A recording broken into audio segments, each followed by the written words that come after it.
경기도 화성에 사는 62세 김한철 씨는 오늘 신도시 상가 분양 컨설팅을 받으러 가고 있습니다.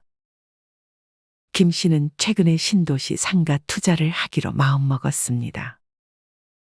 이유는 다름 아닌 친구 때문이었습니다. 김 씨의 친구는 김 씨보다 먼저 신도시 상가를 사고 나서 김 씨를 비롯한 다른 동창들을 무시하면서 자신은 이제 건물주라고 떵떵거리며 다녔습니다. 김 씨는 그런 친구의 말을 별로 신경 쓰지 않는 척했지만 내심 부러운 마음이 드는 것은 어쩔 수 없었습니다. 김 씨의 친구는 앞으로 월세를 받으며 편하게 살 거라고 술자리마다 자랑하기 바빴습니다.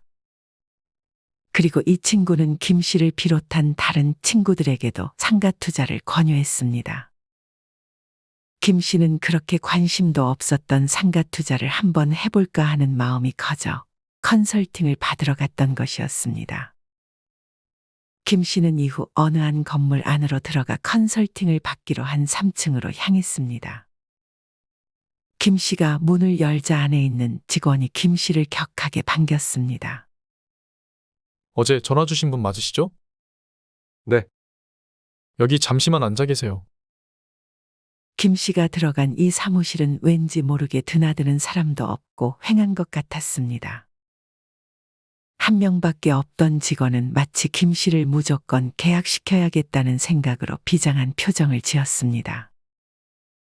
직원은 커피 한 잔을 건네며 이것저것 준비한 자료들을 꺼내 설명을 해주기 시작했습니다. 직원은 잘 이해도 되지 않는 전문 용어들을 써가며 설명을 이어갔습니다. 경기도 신도시에 있는 상가를 투자하게 되면 높은 임대료 수익을 올리면서 편안하게 노후를 보낼 생각만 하시면 돼요. 직원은 마지막에 이런 달콤한 말을 꺼내며 김 씨를 살살 꼬드겼습니다. 그러면서 직원은 김 씨에게 생각할 시간도 주지 않으려는 듯 바로 서류를 내밀었습니다. 일단 도장 한번 찍어보세요.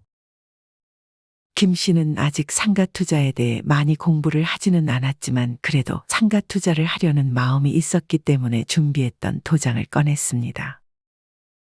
김 씨는 이미 어느 정도 현금이 있었고 대출을 어느 정도 받을 수 있었기 때문에 상가를 사는 데는 무리가 없을 것만 같았습니다. 김 씨가 그렇게 도장을 찍으려는 순간 아내에게 전화가 왔습니다. 당신 지금 어디예요? 나 지금 잠깐 밖에 나왔는데? 직원은 통화를 하는 김 씨에게 일단 도장을 찍고 통화를 하라는 제스처를 취했습니다. 하지만 김 씨는 그런 직원의 바람과는 달리 도장을 찍기 전에 잠깐 나가서 통화를 하고 오겠다고 했습니다. 김 씨의 아내는 엄마가 하루 종일 전화를 받지 않는다며 얼른 장모님 댁으로 가보자고 말했습니다. 김 씨는 그 말을 듣고 일이 생겼다며 내일 오겠다고 직원에게 말하고 집으로 향했습니다. 다행히 김 씨의 장모님은 멀쩡했습니다. 다만 귀가 좋지 않아 전화가 온지 몰랐던 듯 싶었습니다. 김 씨와 아내는 안도의 한숨을 내쉬었습니다. 아내는 김 씨에게 오늘 어디서 뭐 했냐고 추궁했습니다. 김 씨는 며칠 전에 아내에게 말했던 것처럼 상가 투자 관련해서 컨설팅을 받으러 갔다고 솔직하게 말했습니다. 그거 안전한 거 맞아요? 그런 중요한 투자는 조금 더 신중히 고민하고 공부한 다음에 투자하는 게 맞죠. 김 씨는 아내의 말에 고개를 끄덕였습니다. 김 씨의 아내는 조금 둔한 성격의 김 씨를 걱정했습니다. 김 씨는 그래도 약속은 약속이니 다음 날 다시 컨설팅을 받았던 곳으로 향했습니다. 이날은 집에서 일찍 나와서 컨설팅 약속까지 시간이 조금 남아 있었습니다. 김 씨는 그렇게 동네를 한 바퀴 둘러보는데 이때부터 상가 건물들이 눈에 들어오기 시작했습니다. 김 씨의 눈에 들어온 것은 임대 문의 포스터였습니다. 분명 어젯밤에는 어두워서 그런지 눈에 들어오지 않았는데 낮이 되자 거의 대부분의 상가 건물들의 임대문에 포스터가 붙어 있었습니다. 그때 김 씨에게 전화가 걸려왔습니다. 한철아, 너 경수 소식 들었어? 이 자식 우리한테 했던 말들 순 거짓말이었어. 월 임대료 수입 받으면서 편하게 노후 보내는 줄 알았는데 알고 보니 상가 투자하고 임차인이 안 들어와서 매달 적자 보다가 빚만 잔뜩 얻고 길거리에 나앉게 생기게 됐다지 뭐야. 그게 정말이야. 그렇다니까. 경수 와이프 친구한테 들은 얘기야. 그 자식 우리한테 상가 투자하라고 꼬드기더니 자기 혼자 당하긴 싫었던 거지. 나랑 창현이도 상가 투자하려고 계획하고 있었는데 경수 말 들었으면 완전 개털 될 뻔했어. 너도 조심해. 요새 상가 투자하는 사람은 바보래 바보. 김 씨는 친구와의 통화를 마치고 한참 동안 벙쪄 있었습니다. 김 씨는 오늘 컨설팅을 받기로 했던 것을 취소해버리고 집으로 돌아갔습니다. 김 씨는 이렇게 끝내기는 조금 아쉬워 상가 투자에 대해서 심도 있게 알아보기로 마음먹었습니다. 김 씨는 바로 인터넷을 뒤져 근처에 상가 투자를 한 사람들이 만든 모임이 있다는 소식을 접하고 그 모임에 찾아갔습니다. 상가 투자 모임의 인원들은 공유 오피스에서 얘기를 나누고 있었고 김 씨는 어색하게 그 사람들의 곁으로 다가가 인사를 건넸습니다. 안녕하세요. 어제 연락 주셨던 분이신가요? 네. 상가 투자에 관심이 있는데 정보가 없어서 연락드렸어요. 잘 오셨어요. 아직 상가 투자 진행하신 건 아니죠? 네. 사실 엊그제 덜컥 계약을 할 뻔했는데 갑자기 일이 생기는 바람에. 하늘이 도우셨네요. 모임 인원이었던 최 씨가 김 씨 대신 안도의 한숨을 쉬어줬습니다. 사실 저희는 상가 투자를 하고 모두 후회하고 있는 사람들이에요. 투자를 해버린 건 어쩔 수 없고 어떻게 피해를 최소화할 수 있는지 다 같이 얘기 중이었어요. 모임 인원들은 김 씨에게 각자 자신이 겪었던 일들을 하나씩 말해주기 시작했습니다. 그중 대전에 살았던 56세 최 씨는 별내 신도시에 상가 투자를 했다고 했습니다. 최 씨는 50대 중반의 회사원이었는데 앞으로 회사에서 언제 잘릴지 모른다는 불안감에 노후 준비를 하려고 상가 투자를 진행했다고 했습니다. 최 씨도 김 씨처럼 분양 컨설턴트에게 상담을 받고 계약을 했습니다. 그 직원은 최 씨에게 상가 투자를 진행할 경우 매달 500만 원의 월세를 받을 수 있고 최 씨의 대출이자는 매달 250만 원 정도 될 테니 달에 250만 원은 남게 될 것이라며 꼬드겼다고 했습니다. 최 씨는 고민할 필요가 없다고 생각해 계약을 진행했습니다. 하지만 이날의 계약이 후회로 바뀌는 데는 그리 긴 시간이 걸리지 않았습니다. 별내 신도시에 투자를 한 최 씨는 별내 신도시의 공실률이 40%나 된다는 사실을 알지 못했습니다. 그리고 그 주변에는 심지어 3년 동안 공실인 곳도 있었습니다. 최 씨는 월세 받으려고 투자한 건데 아무도 안 들어오고 매달 관리비만 한 달에 100만 원이 추가로 나가고 있다고 했습니다. 최 씨는 상가 투자를 하고 6개월 동안 대출이자 250만 원에다가 관리비 100만 원을 더해 총 350만 원 적자가 나고 있다고 말했습니다. 컨설턴트에게 임대 약속을 받았지만 지켜지지 않았고 분양업체에게 속아버린 거죠. 최 씨는 한숨을 길게 쉬었습니다. 12억 주고 산 것을 10억, 8억에 내놔도 팔리지를 않으니 상가 투자, 특히나 분양상가에 대한 투자는 사실상 부동산 투자 고수들의 영역이라는 것을 이제야 깨달았어요. 은행 융자 받아서 신축상가 사서 쫄딱 망한 사람들을 제가 수도 없이 많이 봤어요. 멀리서 찾을 것도 없이 여기도 몇 명 있어요.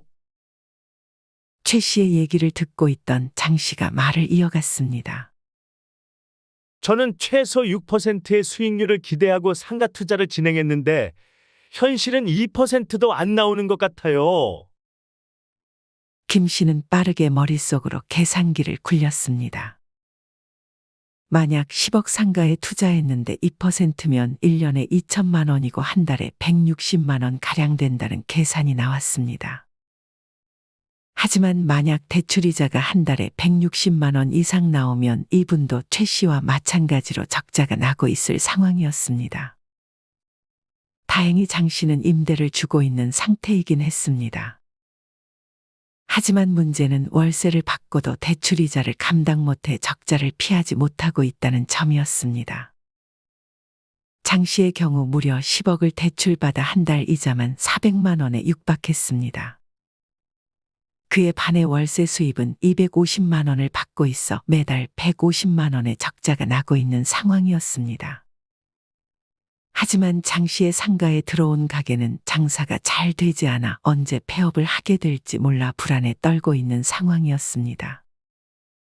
만약 장 씨의 상가에서 임차인이 나가게 되면 장 씨는 400만 원 대출이자의 관리비 120만 원까지 추가해 520만 원의 적자를 감당해야 하는 실정이었습니다. 장 씨가 투자한 상가는 다산동에 위치해 있었습니다. 장 씨는 임차인과 처음 계약할 때 보증금 5천만 원에 월세 300만 원으로 계약을 했습니다. 하지만 2년 전에 임차인이 나간다고 하니 월세를 250만 원으로 깎아주겠다고 했습니다. 만약 내년에 또 나가겠다고 하면 장 씨는 250만 원에서 월세를 더 깎아줘야 될 수도 있었습니다. 장 씨 옆에서 감정을 이입한 백 씨도 비슷한 처지였습니다.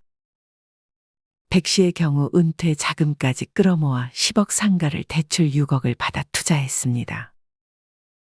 하지만 월 임대료가 200만 원도 안 나오는 데다 이걸로는 대출금 이자 내기에도 턱없이 부족하다고 토로했습니다. 백 씨도 신도시에 투자를 했는데 백 씨는 처음에 신도시가 생기면 인구가 들어오면서 상가 수요가 늘어날 것이라고 낙관했지만 현실은 전혀 달랐습니다. 신도시 상권이 제대로 인구가 들어오려면 최소 5년에서 10년 정도는 걸린다는 사실을 간과했던 것이었습니다. 백 씨의 주변 상가들은 무려 50% 할인 임대 조건을 내걸었음에도 입주 문의가 거의 없다며 임차인 구하기가 하늘의 별 따기라 했습니다. 서울이 가까이 있고 지하철이 가까이 있으면 괜찮을 거라고 생각했던 게 패착이었죠. 최 씨는 경기 불황과 높은 금리는 물론 상가 투자자들이 손해를 보기 싫은 마음에 임대료를 높게 책정하니 더더욱 문제라고 했습니다. 상가 꼬드겨 분양해 먹은 사람 몇 명은 좀 챙겼겠네? 남은 지옥에 빠뜨리고 말이야. 쿠팡에 우리나라에서 파는 물건 수십만 가지 다 팔고 있고 가성비 있는 가격에 밤 12시에 주문하면 새벽에 문 앞에 딱 와 있으니 상가 같은 오프라인 가게들이 안 망하는 게 이상한 거죠. 오프라인 상가는 꼭 종이신문 신세가 되어버린 것 같아요. 요새 종이신문 보는 사람 없잖아요. 온라인 제대로 다루지 못하는 노인분들만 보시지. 모임 인원들은 자신들이 트렌드를 잘 파악하지 못했다는 사실도 크게 후회했습니다. 나중에 들어보니 김 씨에게 떵떵거리며 상가 투자를 권했던 친구도 이들과 사정이 비슷한 듯 싶었습니다. 김 씨의 친구는 5억 상가에 1억만 가지고 나머지 4억은 대출을 받았는데 1년 넘게 임차인을 구하지 못했고 결국 대출이자와 관리비 부담으로 손실을 입었던 것이었습니다. 김 씨 친구의 경우 대출 이자가 4.5%였고 계산해보면 월에 약 150만 원이었습니다. 여기다 관리비 약 100만 원을 더해 매달 250만 원의 손실을 봤다고 했습니다. 김 씨의 친구는 주변 친구들에게 망했다는 사실을 들키기가 싫어 끝까지 그 상가를 붙들고 있다가 몇 년 동안 억 단위로 손해를 보고 울며 겨자 먹기로 상가를 처분하지도 못하고 있는 실정이라고 했습니다. 김 씨의 친구는 더 이상 김 씨를 비롯한 다른 친구들의 연락을 받지 않고 피하고 있었습니다. 모임 인원들은 매주 이렇게 만나 얘기를 하고 있지만 별다른 해결책을 찾지는 못하고 있다며 상가 투자를 하지 않은 사람이 승자라는 말을 해줬습니다. 김 씨는 정말 많은 도움이 됐다며 인사를 하고 밖으로 나왔습니다. 김 씨는 근처에 있던 빵집에서 빵을 사 모임 인원들에게 나눠주고 이분들에게 들었던 정보들을 정리할 겸 카페로 향했습니다. 모임 인원들은 하나같이 자영업자들이 힘드니 상가도 안 되는 것이라는 말을 했습니다. 김 씨는 그동안 관심이 없었는데 자영업자들이 얼마나 힘든지가 갑자기 궁금해졌습니다. 김 씨는 카페에 들어가 커피를 시키고 조심스럽게 카페 사장에게 말을 걸었습니다. 카페에는 김 씨 말고 손님이 없었는데 이것만으로 참 힘든 상황이구나 하는 것을 알 수 있었습니다. 김 씨가 조심스럽게 현재 장사가 잘 되냐고 물어보자 카페 사장은 한숨을 쉬었습니다. 얼굴을 보니 김 씨와 나이가 비슷하거나 조금 어려 보였습니다. 사실 다음 달에 폐업해요. 대출금 이자를 더는 갚지 못할 것 같아서요. 카페 사장은 심지어 6개월 전부터 우울증에 시달리다 결국 아내와 이혼까지 하게 됐고 자식들과도 떨어져 살게 됐다고 말했습니다. 어제가 막내 생일이었는데 축하한다는 말밖에 해줄 수 있는 게 없더라고요. 김 씨는 어제 봤던 인터넷 뉴스가 떠올랐습니다. 한국은행 자료에 따르면 자영업자 가구의 부채 비율이 작년 기준 270.3%로 크게 올랐다는 것이 그 내용이었습니다. 김 씨는 카페 안에 있는 디저트들을 여러 개 포장해 달라고 하고 카페를 나왔습니다.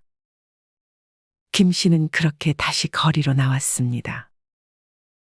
어디를 갈지 고민하다 임대 포스터가 붙은 상가에서 자신의 모습을 확인한 김 씨는 이발을 해야겠다고 생각했습니다.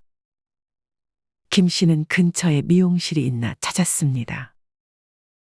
김 씨는 거리에 중년 여성 한 명이 운영하는 미용실로 들어갔습니다.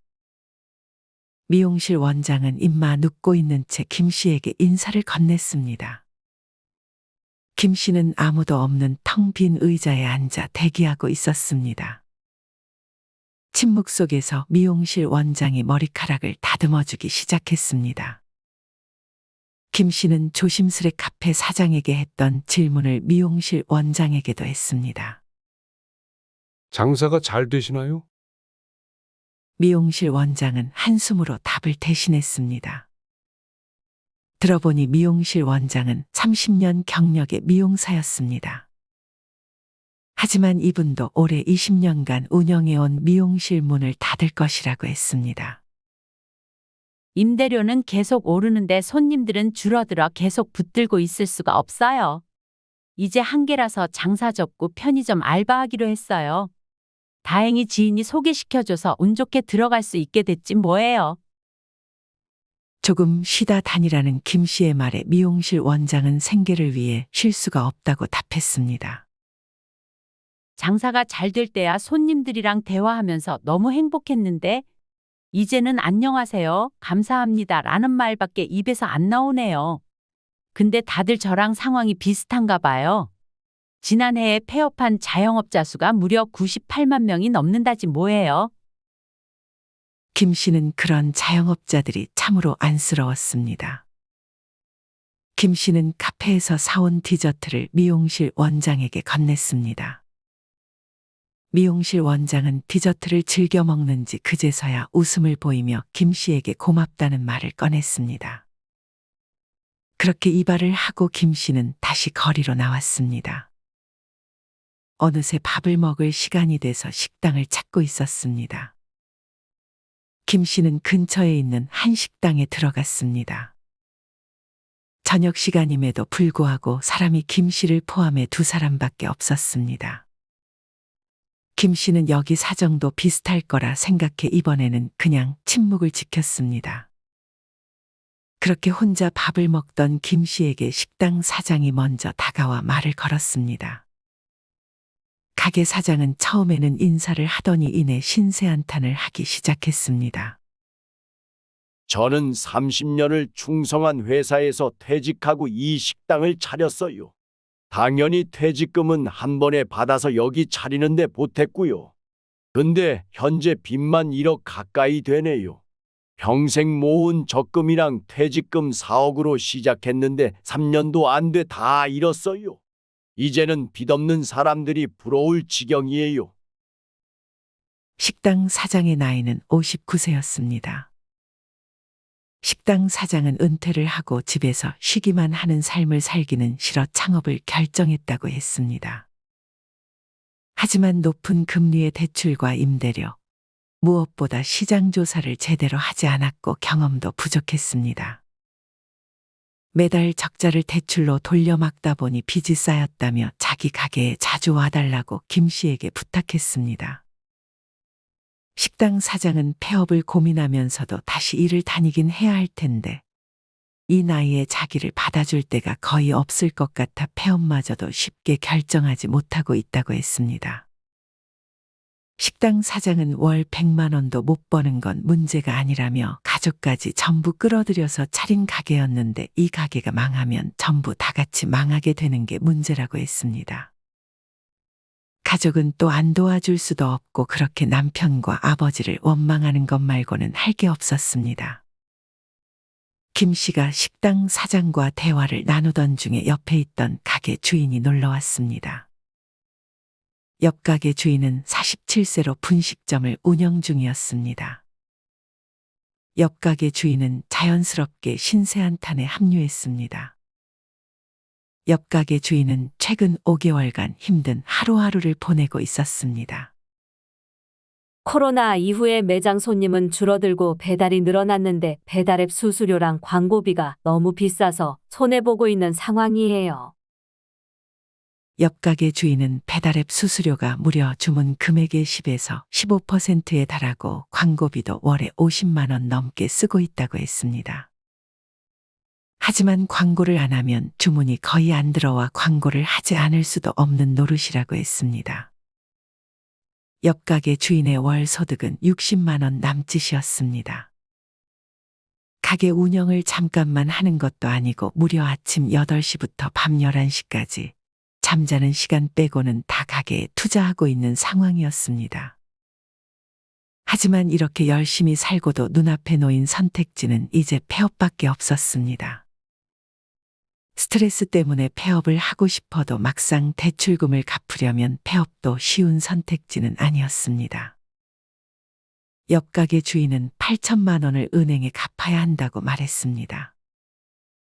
김 씨는 밥을 다 먹고 다음에 또 오겠다고 말을 남기고 자리에서 일어났습니다. 또 봐요. 그때까지 이 가게가 살아남으면. 식당 주인은 섬뜩한 인사를 김 씨에게 건넸습니다. 김 씨는 따뜻한 커피를 마시려 편의점으로 향했습니다. 시간은 어느덧 늦은 밤이었습니다. 김 씨가 들어간 편의점에서 젊은 청년이 인사를 건넸습니다. 김 씨는 1+1 커피를 사서 하나를 아르바이트생에게 건네며 말을 걸었습니다. 일하는 거 힘들지 않아요. 이건 힘든 것도 아니죠. 아르바이트생의 나이는 28살이었습니다. 하지만 빚이 무려 6천만 원이 있다고 했습니다. 아이고, 어쩌다가요? 이 아르바이트생은 2년 전까지 옷가게를 운영했다고 했습니다. 친구들과 패기 좋게 시작했지만 장사가 안 돼 1년 만에 문을 닫은 것이었습니다. 초반에는 마케팅이 잘 됐는지 장사가 잘 됐는데 이제 사람들이 가게로 안 오고 대부분 온라인으로 옷을 사다 보니 매출이 한순간에 떨어졌어요. 사실 저는 지금 신용불량자예요. 이 나이에 신용불량자가 돼서 취업도 안 되고 부모님 못 본 지도 꽤 됐어요. 일단 여기서 알바하면서 앞으로 어떻게 살아야 할지 고민해봐야죠. 김 씨는 비단 힘든 건 중장년뿐만이 아니구나 하는 것을 알게 됐습니다. 김 씨는 이 청년에게 밥을 먹었냐고 물었고 청년은 한 끼도 못 먹었다고 답했습니다. 김 씨는 아까 대화를 나눴던 분식집 사장님 가게로 가서 떡볶이에 순대에 이것저것 포장을 해서 청년에게 건넸습니다. 청년은 눈에 눈물이 살짝 고인 채 김 씨에게 감사해했습니다. 힘내요. 김 씨는 짧게 한마디 건네고 편의점에서 나왔습니다. 김 씨는 이제 지하철을 타고 집으로 돌아갈 준비를 했습니다. 지하철 옆 좌석에 김 씨의 자식과 비슷한 나이처럼 보이는 청년이 한 명 앉아 있었습니다. 그 청년은 열심히 부동산 책을 읽고 있었습니다.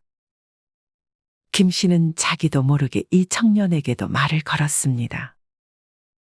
이 청년은 얼굴은 동안이었는데 나이가 40대였습니다. 이 청년은 영끌을 해 집을 산 듯 싶었습니다. 8억 원 아파트를 샀는데 자기 돈은 그중 20%만 넣었고 나머지 80%는 대출을 받아서 마련한 집이었습니다. 집값이 올라야 순자산이라도 증가할 텐데 집값이 30%가 떨어져 버리면서 대출금 빼면 지금 오히려 완전 마이너스네요. 이 청년은 이제부터가 재앙의 시작이라고 말했습니다. 갑자기 직장을 잃거나 이직도 생각하고 있는데 월급이 줄거나 대출금리가 또 크게 오르면 그건 정말 생각하기도 싫은 상황이에요. 이 청년은 제대로 알아보지 못하고 남의 말에 휘둘려 집을 산 것을 크게 후회했고 지금부터라도 조금씩 공부하려고 지하철에서 부동산 관련 책을 보고 있던 것이었습니다. 김 씨는 오늘 많은 사람들과 이야기를 나누며 현실을 알게 됐습니다.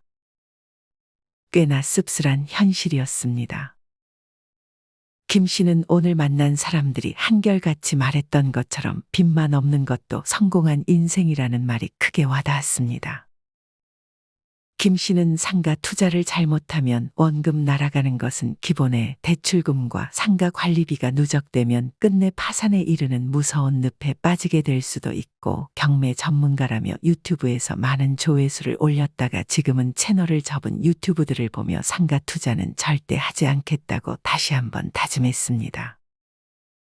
김 씨는 상가 투자 대신 미국 우량 배당주에 대해서 공부를 하기로 마음먹었습니다. 물론 아직 여기에 대해서도 많은 공부가 필요했기에 천천히 시간을 가지고 공부를 게을리하지 않겠다 마음먹었습니다. 여러분은 이런 김 씨의 이야기를 어떻게 들으셨나요? 김 씨가 아무것도 모른 채 덜컥 상가에 투자해버렸다면 그 결말이 참으로 끔찍했을 것 같습니다.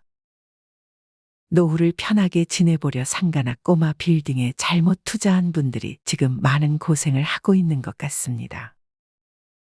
그리고 힘들게 자영업을 하시는 분들도 정말 많은 것 같습니다. 준비를 많이 하고도 성공하기 힘든 것이 상가 투자나 자영업인 것 같습니다. 만약 은퇴 후 이런 것들을 고민하고 계신다면 정말 꼼꼼하게 그리고 철저하게 오랜 기간 공부를 하고 시작해야 할 것 같다는 생각이 듭니다.